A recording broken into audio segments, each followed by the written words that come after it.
नमस्कार, स्वागत है आपका एक बार फिर से भारत समाचार के हमारे इस खास कार्यक्रम में जो आधारित है कानाफूसी गपशप और चर्चाओं पर। तो चलिए शुरू करते हैं पावर सेंटर।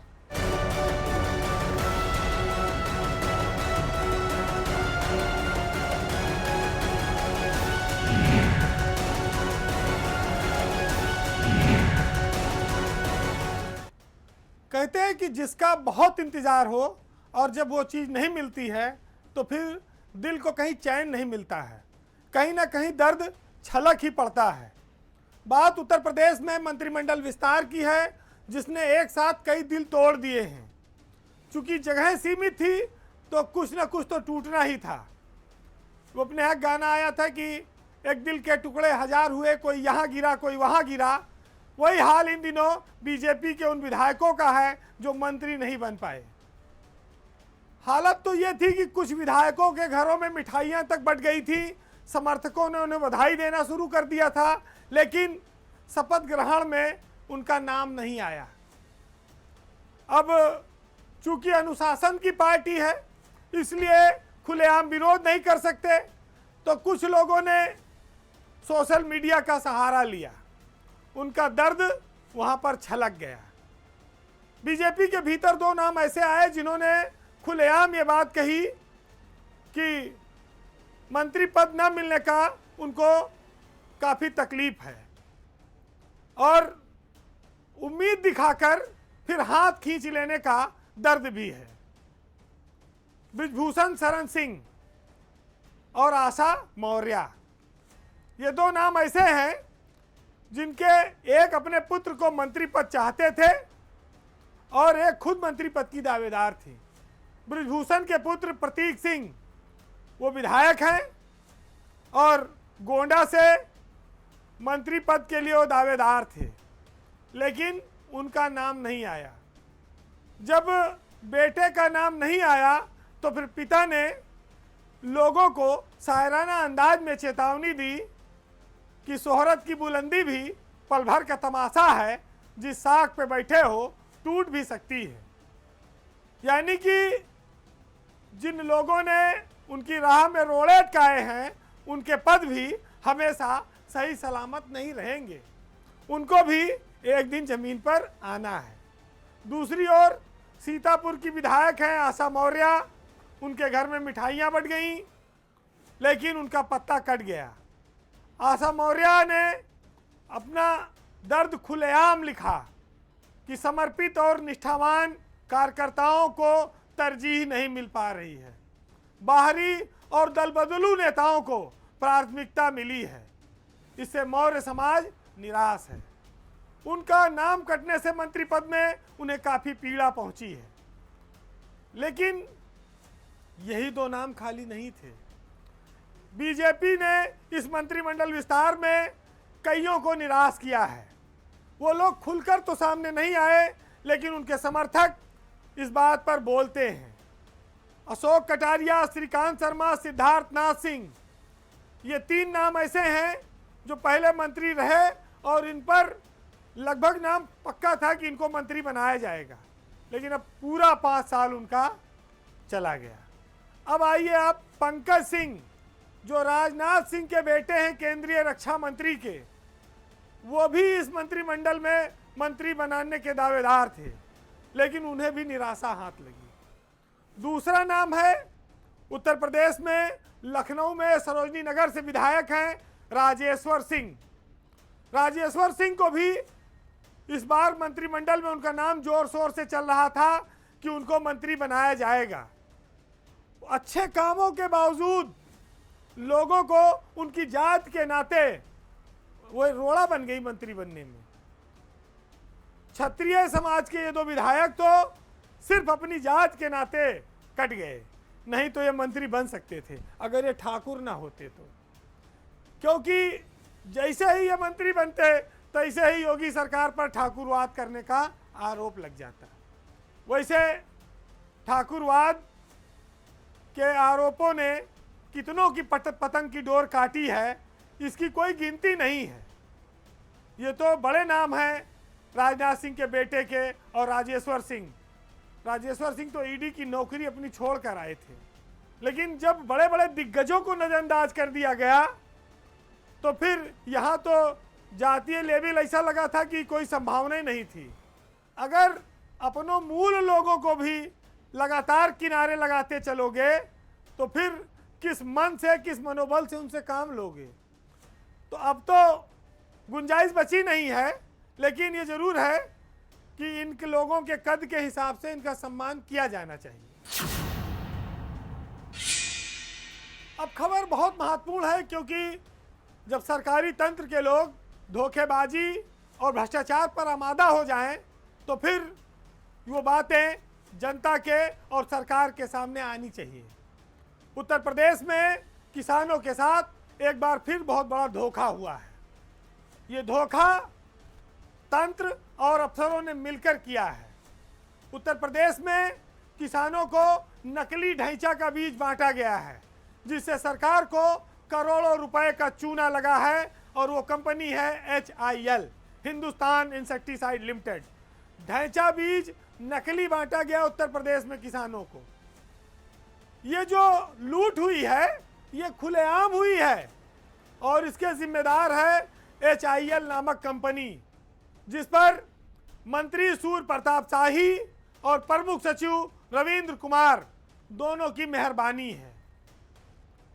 आपको बता दें कि जो खरीफ सीजन है उसके पहले किसानों की जमीन को उर्वरा बनाने के लिए हरी घास के तौर पर ढैंचा बीज का इस्तेमाल होता है, और सरकार ने यह निर्णय किया था कि यह ढैंचा का बीज किसानों को मुफ्त दिया जाएगा। उत्तर प्रदेश बीज विकास निगम ने 147 रुपया किलो के हिसाब से यह बीज खरीदा और पूरे प्रदेश में मुफ्त हरी खाद के लिए वितरण कराया था।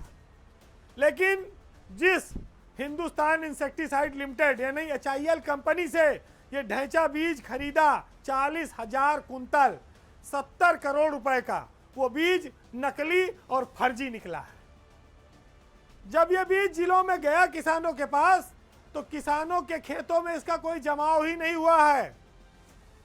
रामपुर, अमरोहा, यहाँ से लेटर आ रहे हैं कि ये ढैंचा बीज जम नहीं रहा, इसको उठवा लीजिए, घटिया है, नकली है। लखनऊ में जिला कृषि अधिकारी ने लिखा है सरकार को कि इसका जमाव मात्र 34% हुआ है। जब कंपनी ने बीज सप्लाई की थी तो कहा था कि 85% की गारंटी है जमाव होगा, और 34% मिला है, 50% से भी कम।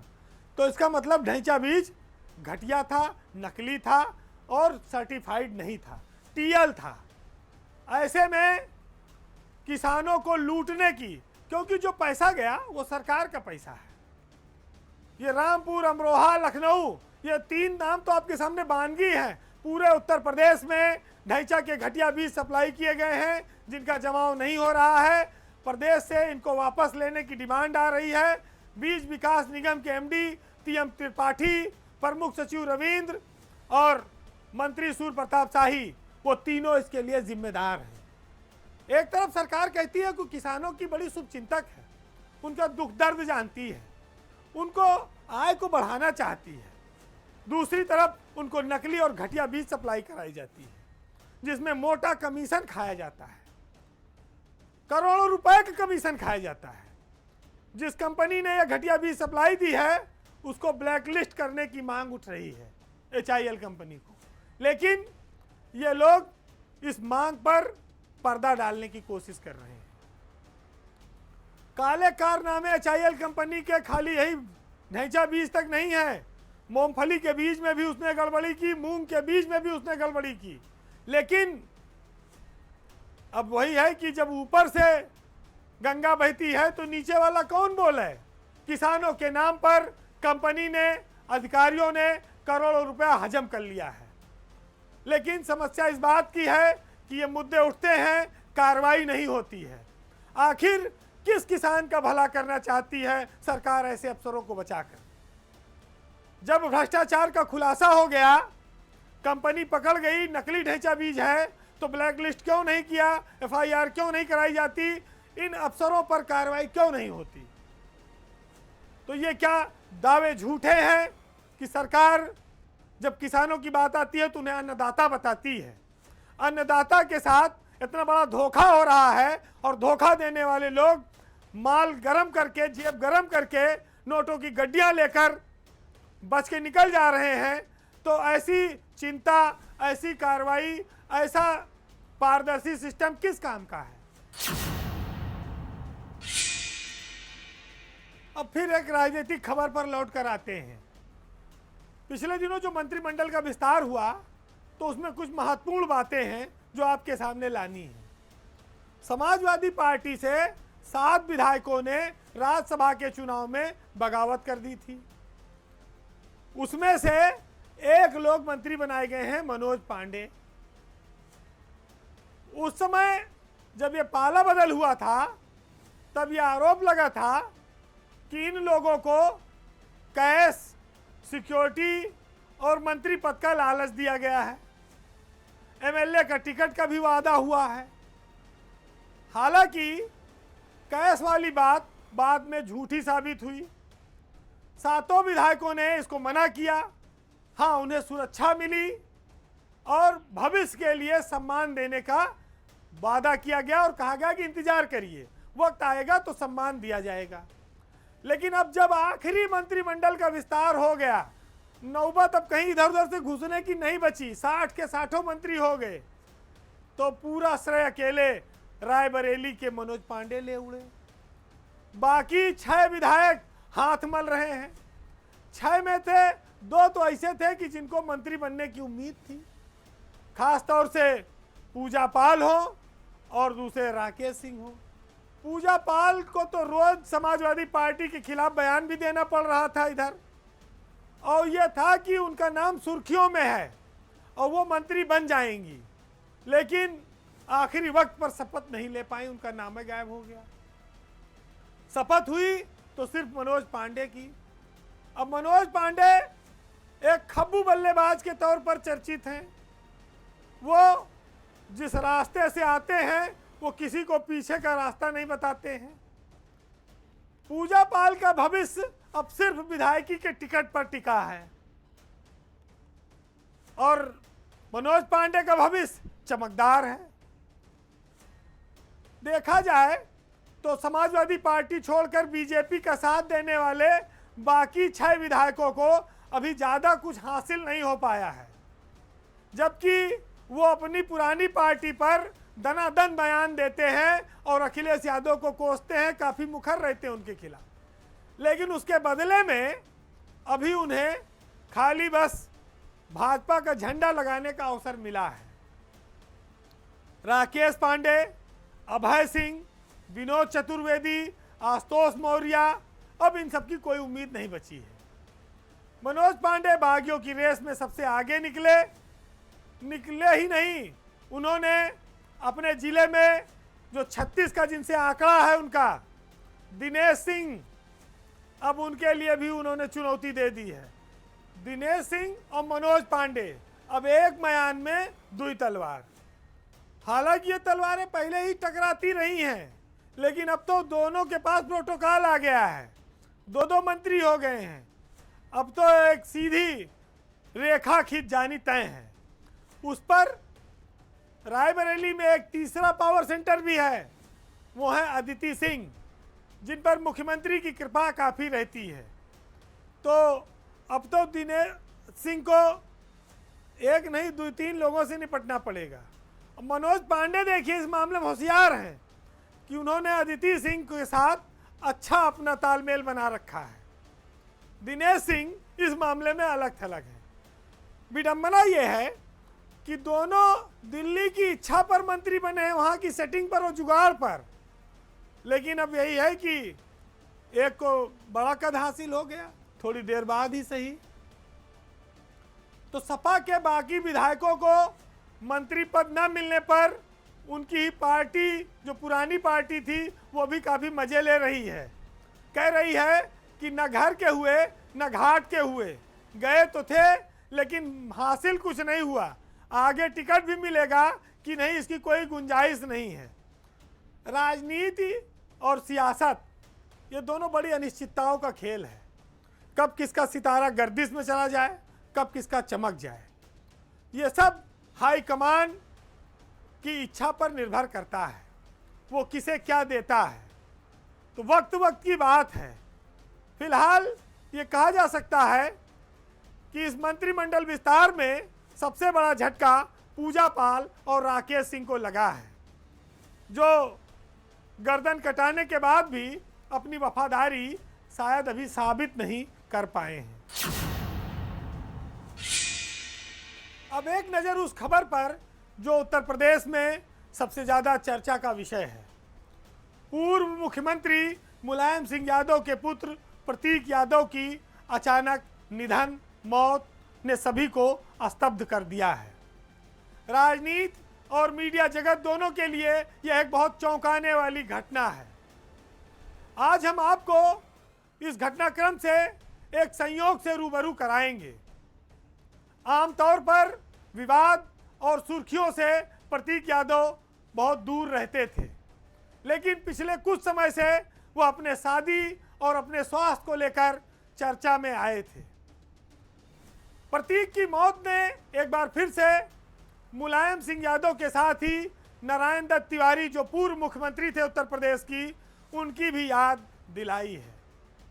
उनके पुत्र रोहित शेखर तिवारी की भी मृत्यु कुछ ऐसी ही परिस्थितियों में हुई थी। आज हम देखते हैं तो पाते हैं कि दोनों के जीवन की कई घटनाओं में समानता है। प्रतीक यादव का निधन, रोहित शेखर का निधन, दोनों पूर्व मुख्यमंत्रियों के बेटे थे और दोनों कम उम्र में ही इस दुनिया से चले गए। और कहा जाए तो जो सम्मान सामाजिक तौर पर या राजनीतिक विरासत के तौर पर उनको मिलना चाहिए था, एक ने लिया नहीं, एक को मिला नहीं। रोहित शेखर आपको याद होंगे, जिन्होंने लंबी कानूनी लड़ाई लड़ी थी और नारायण दत्त तिवारी के पुत्र का दर्जा हासिल किया था, जबकि प्रतीक यादव को मुलायम सिंह ने पत्नी के साथ बेटे के रूप में अपनाया था। भारतीय राजनीति में इन दो पूर्व मुख्यमंत्रियों के परिवार के युवा सदस्यों की अचानक मौत ने बहुत सारे सवाल पैदा किए हैं। प्रतीक की मौत 38 साल की उम्र में लखनऊ में हुई, तो रोहित शेखर तिवारी की मौत 40 साल की उम्र में दिल्ली में हुई थी। एक को कानून ने उसका असली दर्जा दिलाया था, तो दूसरे को सामाजिक और पारिवारिक उपेक्षा झेलने के बाद मान्यता मिली थी। बस दोनों में फर्क इतना था कि रोहित राजनीति में ढलने की तैयारी कर रहे थे, लेकिन प्रतीक ने राजनीति से अपनी दूरी बनाए रखी, नाता नहीं रखा। वो फिटनेस के लिए काम करते थे, कारोबार से जुड़े थे और पशु प्रेमी थे। हाल ही में उनका अपनी पत्नी को लेकर एक विवाद हुआ था। परना यादव के लिए उन्होंने सोशल मीडिया पर लिखा था, जिसमें उन्होंने उन्हें परिवार तोड़ने वाला और अति महत्वाकांक्षी महिला बताया था। उनके इस बयान से भी बहुत हंगामा मचा राजनीति में, लेकिन बाद में यह मामला परिवार वालों ने मिलकर निपटा लिया, सुलट गया। पर पिछले बुधवार की सुबह अचानक उनकी मौत की खबर आई। प्रतीक की मौत बीमारी से हुई, तो दूसरी ओर रोहित की मौत आपराधिक हत्या से हुई थी।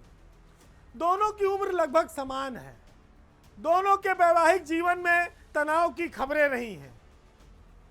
रोहित शेखर का अंतिम संस्कार तो एक तरह से कहा जाए लावारिस स्थिति में हुआ था, क्योंकि उनके परिवार में कोई मुखाग्नि देने वाला व्यक्ति नहीं था। प्रतीक का मामला भी कुछ ऐसा ही है।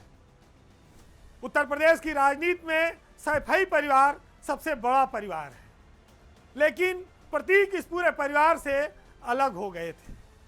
उनकी मौत पर मुखाग्नि उनके ससुर को देनी पड़ी।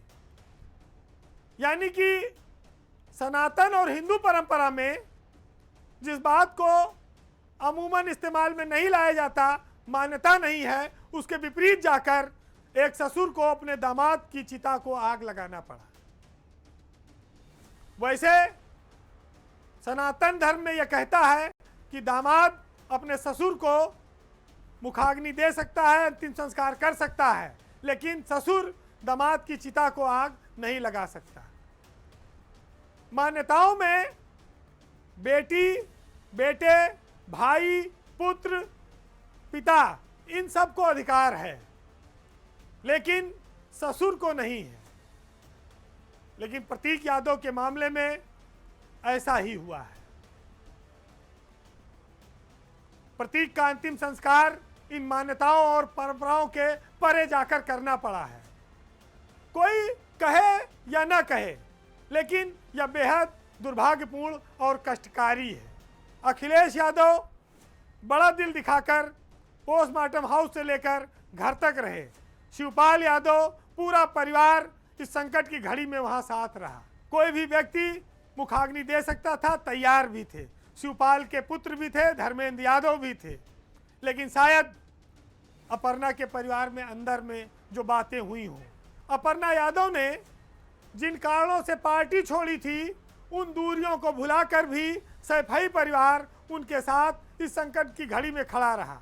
फिलहाल मुलायम परिवार के, नारायण दत्त तिवारी परिवार के 2 चिराग नौजवान एक साथ इस तरह की घटनाक्रम से उनका जाना उत्तर प्रदेश की सियासत और देश की राजनीति में भी काफ़ी कष्टदायी है और लोगों को सोचने पर मजबूर करता है। प्रतीक यादव को एक विनम्र श्रद्धांजलि। आज के पावर सेंटर में इतना ही, लेकिन हम जाते जाते आपको ये कहकर जाएंगे, लेकिन हमारे यहाँ बुजुर्गों ने कहा है कि मुट्ठी बंद रहती है तो वो ताकत रहती है, खुल जाती है तो खाक बन जाती है।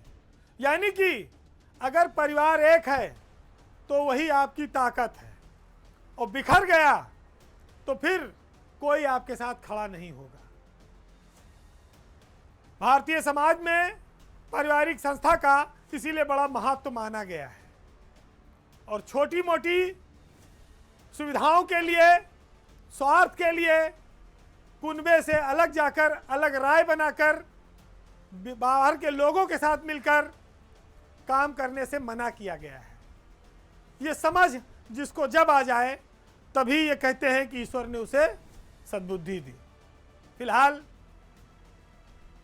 आज इतने बड़े परिवार के इस हालात पर ये लाइनें काफ़ी महत्वपूर्ण हो जाती हैं। सुनिएगा कि हम शब्द वंश के हर कार्य, सच कहना अपनी परंपरा, हम उस कबीर की पीढ़ी जो बाबर अकबर से नहीं डरा, पूजा का दीप नहीं डरता है इन षड्यंत्री आभाओं से, और वाणी का मोल नहीं चुकता अनुदानित राज्यसभाओं से। जिनके विरुद्ध था युद्ध उसे हथियार बनाकर क्या पाया, जो शिलालेख बन सकता था अखबार बनाकर क्या पाया। नमस्कार।